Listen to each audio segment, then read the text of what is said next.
There is a lot of buzz and talk about Ellen Degeneres right now and what she may or may not be doing on her show. Mainly, she's been accused of creating a toxic workplace environment alongside her executive producers and allowing racism and more things to occur on her watch, while also doing bad things herself. Yeah, it's a lot.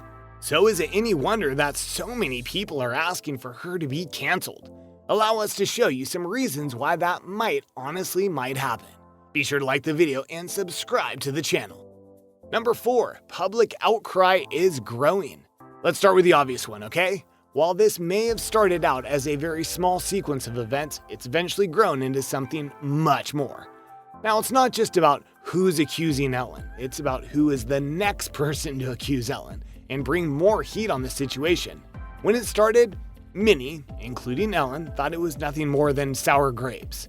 Then it started to build, including the BuzzFeed article that showed multiple former employees talking about their horrific experiences on the show, to the extent that people on the internet were honestly wanting Ellen's show to be canceled.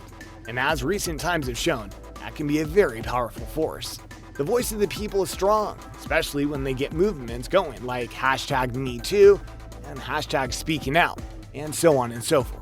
With each accusation, more and more people are getting disillusioned as to who Ellen really is and wondering just what else she and her executive producers might have put people through. And remember, it's these people who are watching her show, so if that build continues and ratings plummet, there's no reason to keep her on the air. Number 3. Everyone is weighing in.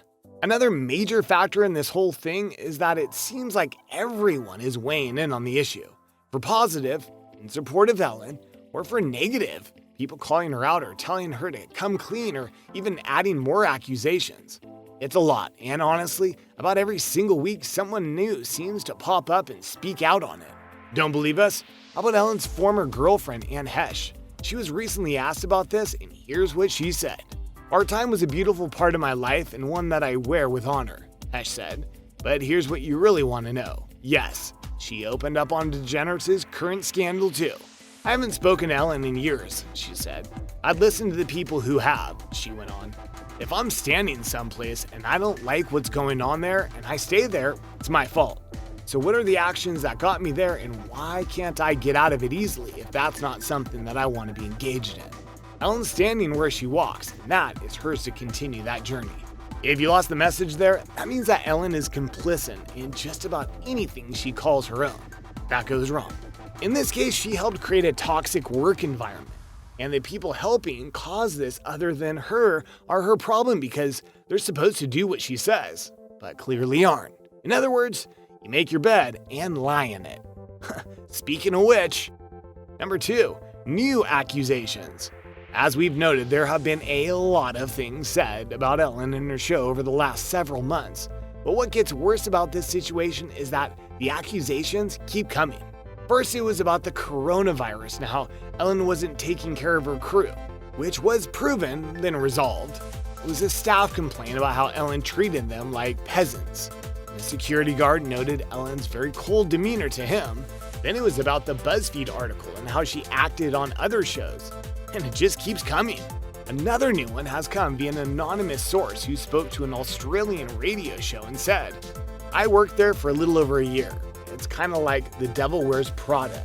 Everyone is trying to make it to the year." She said in reference to the Meryl Streep film about a demanding fashion magazine editor who's cruel to her assistants. She went on to talk about how the major problems there in regards to doing 10+ hour shifts at times. "It's about certain basic rights," she told the radio show, "like you're asking to be paid for your overtime or you're asking for water on a hot day on a hot set. And you're being told things like, if you don't like it here, there's the door." She continued, "You're constantly told there's a line out the door for your job, and if you don't like it here, you can leave." That's not a good thing to hear. What's more, that's something that should only be heard about old Hollywood, not the modern version where it's supposed to be nice for everyone and everything. Which we're not saying willy-nilly, we're quoting Ellen. Her motto for her brand is, "Be kind." And she said that she wants her workplaces to be nice for everyone, and yet, clearly that's not happening. Also, the person had something in regards to Ellen that lines up with other accusations. Most people are told when Ellen enters the room, you and your entire crew need to leave, she said. Sometimes her bodyguards come forward first and you kind of see them and you know to leave, and that's it. That's definitely not a place of kindness where when a host walks in, you're forced to leave. Which begs a final question. How can Ellen survive this? Number 1, Ellen might want out. As of right now, an internal investigation is being conducted into The Ellen Show and whether it did indeed do all the things that these various sources and people are claiming. But in truth, even if they find nothing credible, which would basically prove a cover-up, there might be a chance that Ellen is just done with this. Because guilty or innocent, her brand has taken a huge blow. In 2019, she was one of the most beloved people on the planet and one of the most important people on TV. Now in 2020, not so much. There have been sources saying that Ellen might honestly want out of the show, not just because of the allegations, but the damage they're doing to her brand that goes beyond her talk show. What's more, she's noted in the past that she's really only continued doing the show because of money, at the behest of her brother, and the exposure it gives her, which is honestly valid. With everything coming to light, it might be best for her to back out and just go off somewhere with wife Portia while things cool down. She's already very rich, but she can afford the time off. So with all that's going on, why not just end the show yourself versus someone else doing it for you? There you go, everyone. A look at various elements that might result in Ellen's show, well, truly being canceled. Do you believe that this will really happen? Do you think that Ellen and her crew have gone too far, that the show has met its end? Let us know in the comments below. Be sure to subscribe, and we'll see you next time on the channel.